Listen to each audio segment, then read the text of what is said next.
Hey there, I'm your imaginary friend. I have another story for you by Edward John Moreton Drax Plunkett, 18th Baron Dunsany. Now, as in all cases, do bear in mind that sometimes an author will have included something in their work that at the time of writing seemed to them to be fine. It's not always fine. This is called Poltarnees, Beholder of Ocean. Toldes, Mondath, Arizim, these are the inner lands, the lands whose sentinels upon their borders do not behold the sea. Beyond them to the east there lies a desert, forever untroubled by man. All yellow it is and spotted with shadows of stones, and death is in it, like a leopard lying in the sun. To the south they are bounded by magic, to the west by a mountain, and to the north by the voice and anger of the polar wind. Like a great wall is the mountain to the west. It comes up out of the distance and goes down into the distance again, and it is named Poltarnees, Beholder of Ocean. To the northward, red rocks, smooth and bare of soil, and without any speck of moss or herbage, slope up to the very lips of the polar wind, and there is nothing else there by the noise of his anger. Very peaceful are the inner lands, and very fair are their cities, and there is no war among them, but quiet and ease, and they have no enemy but age, for thirst and fever lie sunning themselves out in the mid-desert, and never prowl into the inner lands, and the ghouls and ghosts whose highway is the night are kept in the south by the border of magic. And very small are all their pleasant cities, and all men are known to one another therein, and bless one another by name as they meet in the streets. And they have a broad green way in every city that comes in out of some vale or wood or downland and wanders in and out about the city between the houses and across the streets, and the people walk along it never at all. But every year at her appointed time, spring walks along it from the flowery lands, causing the anemone to bloom on the greenway, and all the early joys of hidden woods or deep secluded vales or triumphant downlands whose heads lift up so proudly, far up aloof from cities. Sometimes wagoners or shepherds walk along this way, they that have come into the city from over cloudy ridges, and the townsmen hinder them not, for there is a tread that troubleth the grass, and a tread that troubleth it not, and each man in his own heart knoweth which tread he hath. And in the sunlit spaces of the world, and in the world's dark places, afar from the music of cities, and from the dance of the cities afar, they make there the music of the country places, and dance the country dance. Amiable, near, and friendly appears to these men the sun, and as he is genial to them and tends their younger vines, so they are kind to the little woodland things and any rumor of the fairies or old legend.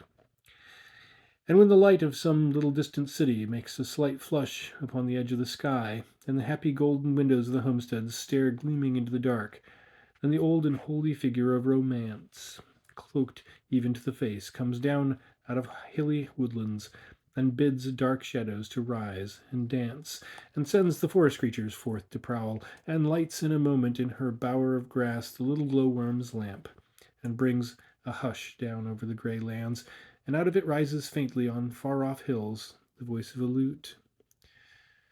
There are not in the world lands more prosperous and happy than Toldes, Mondath, Arizim.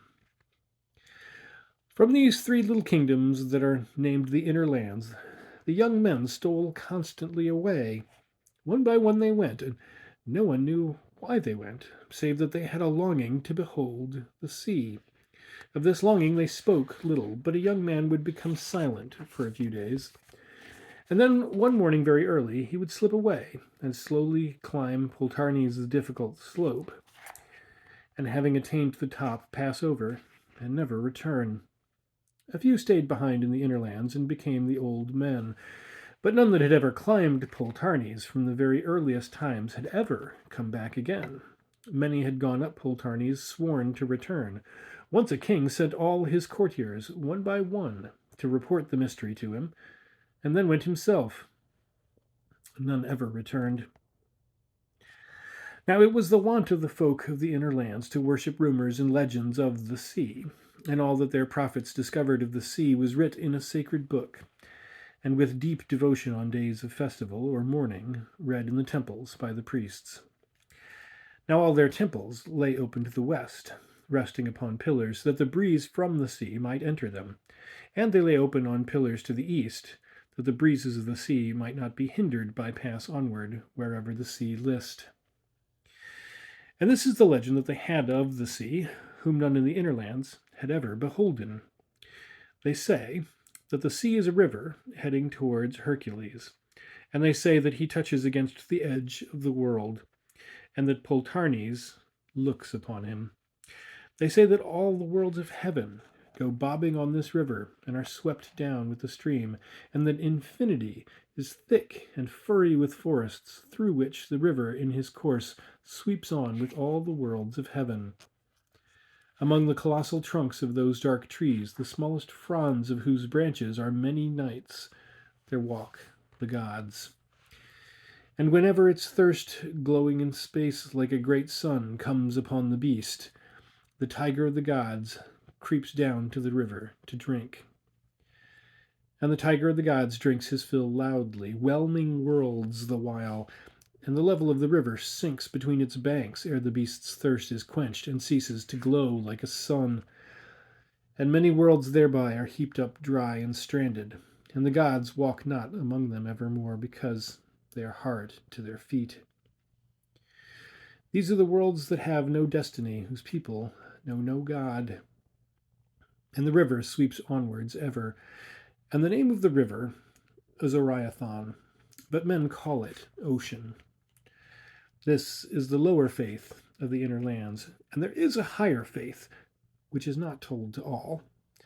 Oriental sweeps on through the forests of infinity, and all at once falls roaring over an edge, whence time has long ago recalled his hours to fight in his war with the gods, and falls unlit by the flash of nights and days, with his flood unmeasured by miles, into the deeps of nothing.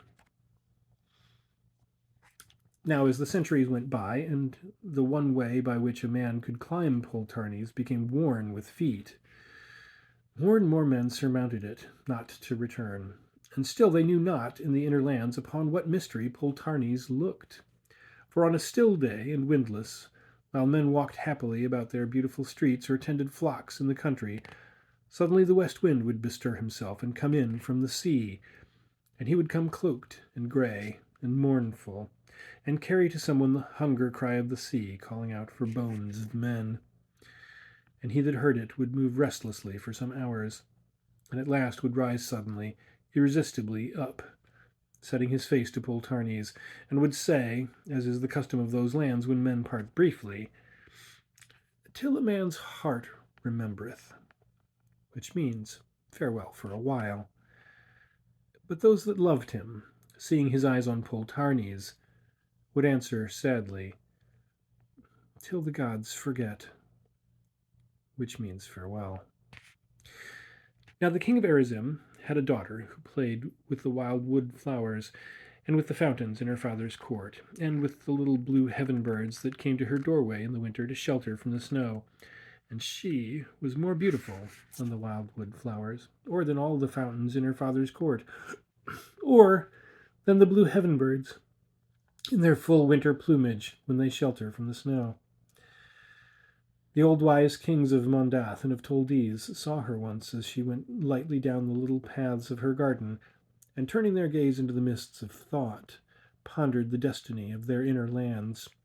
And they watched her closely by the stately flowers, and standing alone in the sunlight, and passing and repassing the strutting purple birds that the king's fowlers had brought from Asagahan.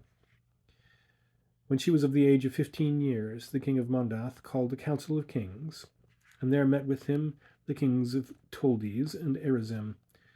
And the king of Mondath in his council said,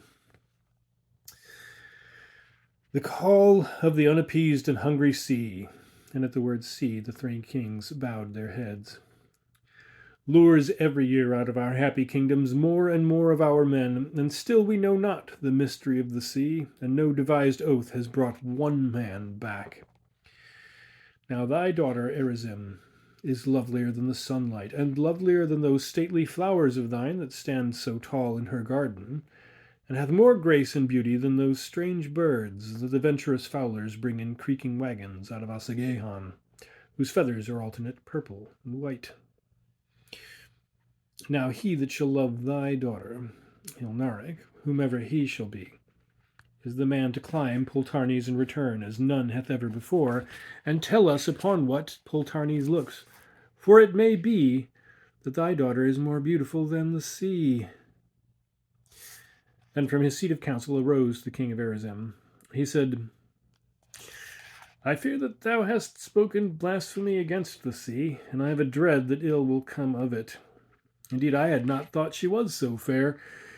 It is such a short while ago that she was quite a small child, with her hair still unkempt, and not yet attired in the manner of princesses, and she would go up into the wild woods unattended, and come back with her robes unseemly and all torn, and would not take reproof with a humble spirit, but made grimaces, even in my marble court, all set about with fountains.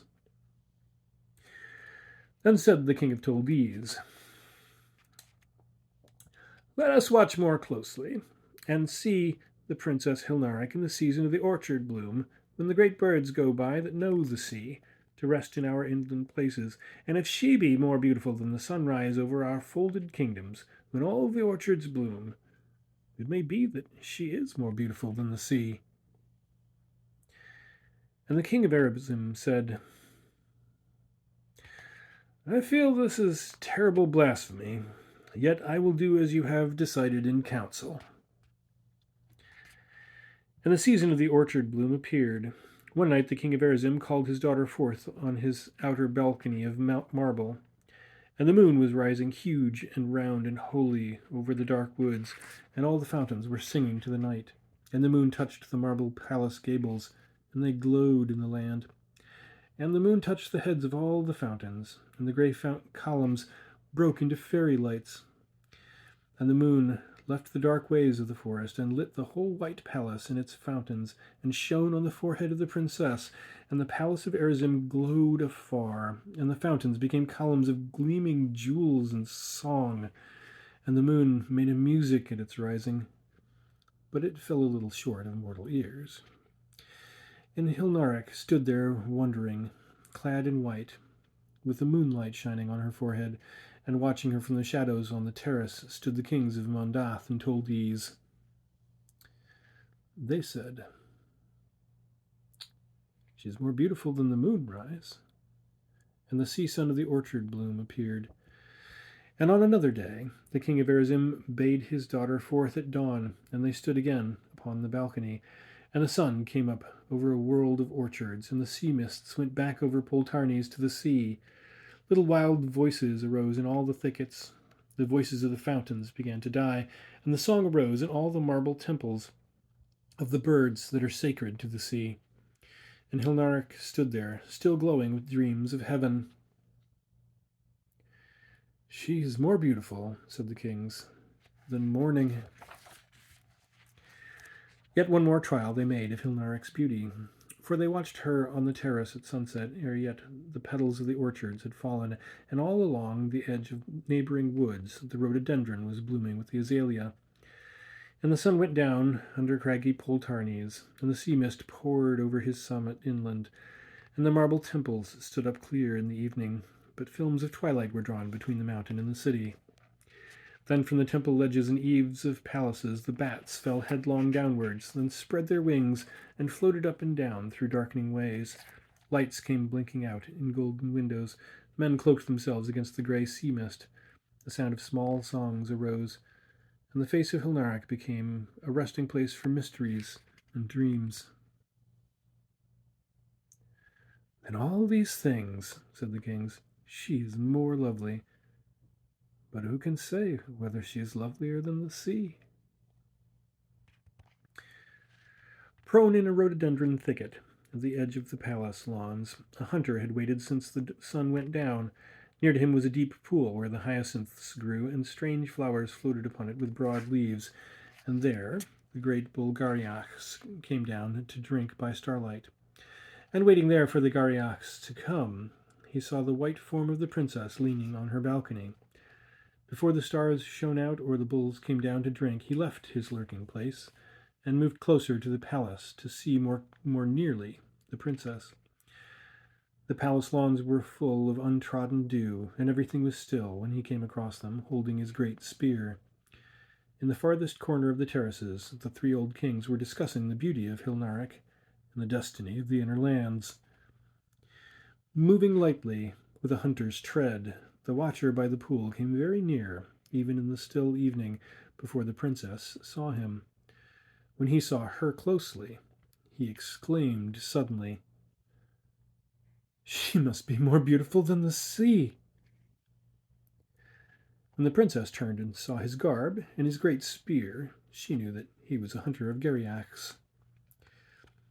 When the three kings heard the young man exclaim, they said softly to one another, "This must be the man."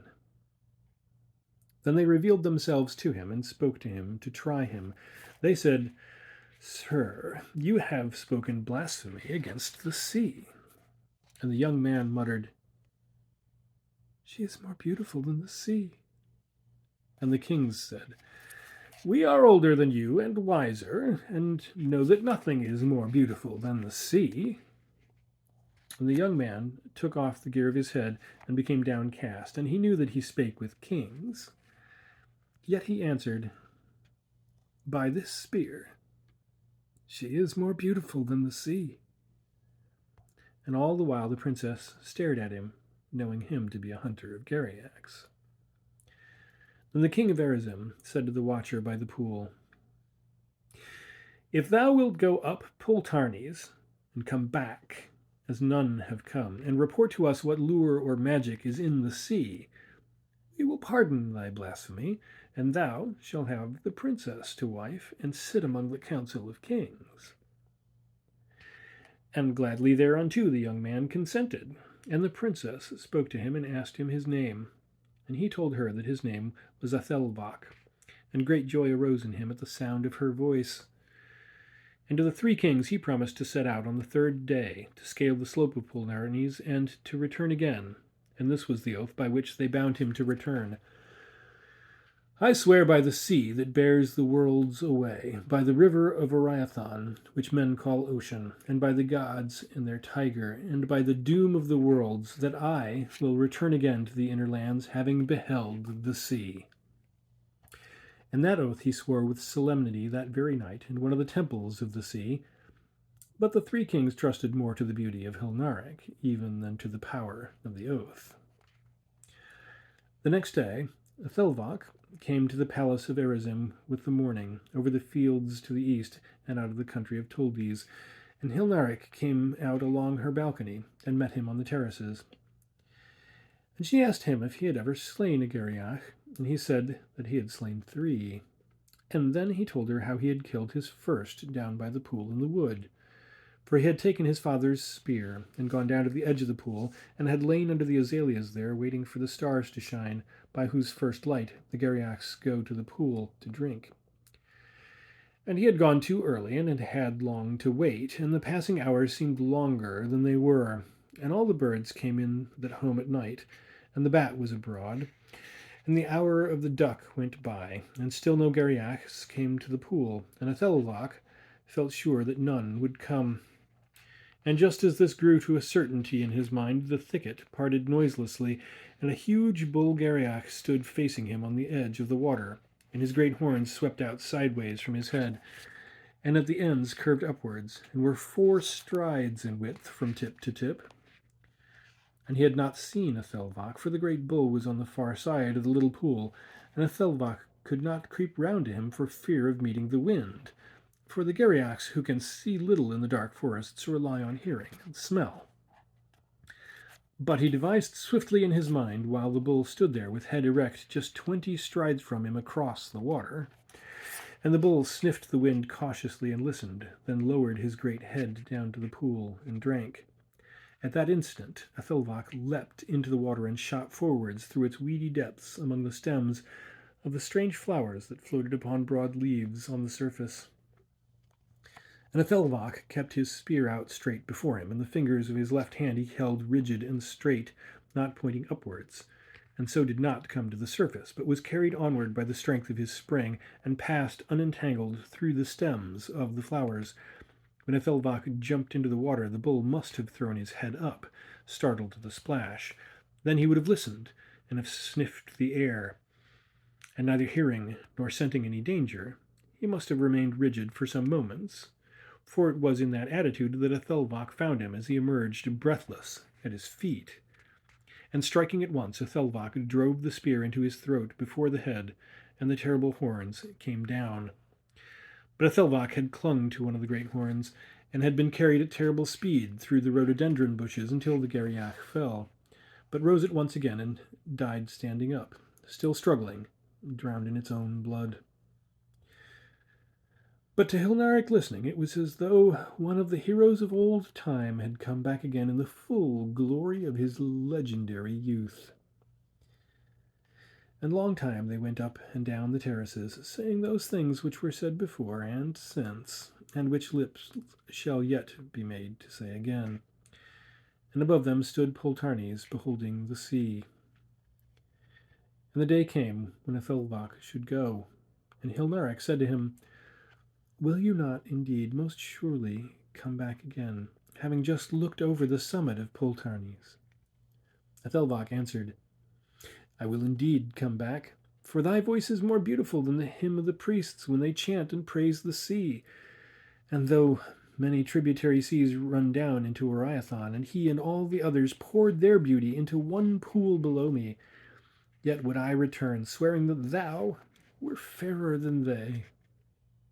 And Hilnaric answered, "The wisdom of my heart tells me, or old knowledge, or prophecy, or some strange lore, that I shall never hear thy voice again, and for this I give thee my forgiveness." But he, repeating the oath that he had sworn, set out, looking often backwards until the slope became too steep and his face was set to the rock. It was in the morning that he started, and he climbed all the day with little rest, where every foothold was smooth with many feet. Before he reached the top, the sun disappeared from him, and darker grew the inner lands. Then he pushed on so as to see before dark whatever thing Poltarnees had to show. The dusk was deep over the inner lands, and the lights of cities twinkled through the sea mist when he came to Poltarnees' summit, and the sun before him was not yet gone from the sky. And there below him was the old wrinkled sea, smiling and murmuring song. And he nursed little ships with gleaming sails, and in his hands were old regretted wrecks, and masts all studded over with golden nails that he had rent in anger out of beautiful galleons. And the glory of the sun was among the surges as they brought driftwood out of isles of spice, tossing their golden heads. And the grey currents crept away to the south like companionless serpents that love something afar with a restless, deadly love. And the whole plain of water glittering with late sunlight, and the surges and the currents and the white sails of ships were altogether like the face of a strange new god that has looked at a man for the first time in the eyes at the moment of his death. And Ethelbach, looking on the wonderful sea, knew why it was that the dead never return, for there is something that the dead feel and know, and the living would never understand, even though the dead should come and speak to them about it. And there was the sea smiling at him, glad with the glory of the sun, and there was a haven there for homing ships, and a sunlit city stood upon its marge, and people walked about the streets of it clad in the unimagined merchandise of far sea-bordering lands. An easy slope of loose rock went from the top of Poltarnees to the shore of the sea. For a long while Ethelbach stood there regretfully, knowing that there had come something into his soul that no one in the inner lands could understand, where the thoughts of their minds had gone no farther than the three little kingdoms. Then looking long upon the wandering ships and the marvelous merchandise from alien lands, and the unknown color that wreathed the brows of the sea, he turned his face to the darkness and the inner lands. At that moment the sea sang a dirge at sunset for all the harm that he had done in anger, and all the ruin wrought on adventurous ships. And there were tears in the voice of the tyrannous sea, for he had loved the galleons that he had overwhelmed. And he called all men to him and all living things, that he might make amends, because he had loved the bones that he had strewn afar. And Ethelvach turned and set one foot upon the crumbled slope, and then another, and walked a little way to be nearer to the sea. And then a dream came upon him, and he felt that men had wronged the lovely sea because he'd been angry a little, because he'd been sometimes cruel. He felt that there was trouble among the tides of the sea because he had loved the galleons who were dead. Still he walked on, and the crumbled stones rolled with him, and just as the twilight faded and a star appeared, he came to the golden shore and walked on till the surges were about his knees, and he heard the prayer-like blessings of the sea. Long he stood thus, while the stars came out above him and shone again in the surges. More stars came wheeling in their courses up from the sea. Lights twinkled out through all the haven city. Lanterns were slung from the ships. The purple night burned on, and earth, to the eyes of the gods as they sat afar, glowed as with one flame. Then Ethelvach went into the haven city. There he met many who had left the inner lands before him. None of them wished to return to the people who had not seen the sea. Many of them had forgotten the three little kingdoms, and it was rumored that one man, who had once tried to return, had found the shifting, crumbled slope impossible to climb. Hilnaric never married, but her dowry was set aside to build a temple wherein men curse the ocean. Once every year, with solemn rite and ceremony, they curse the tides of the sea, and the moon looks in and hates them.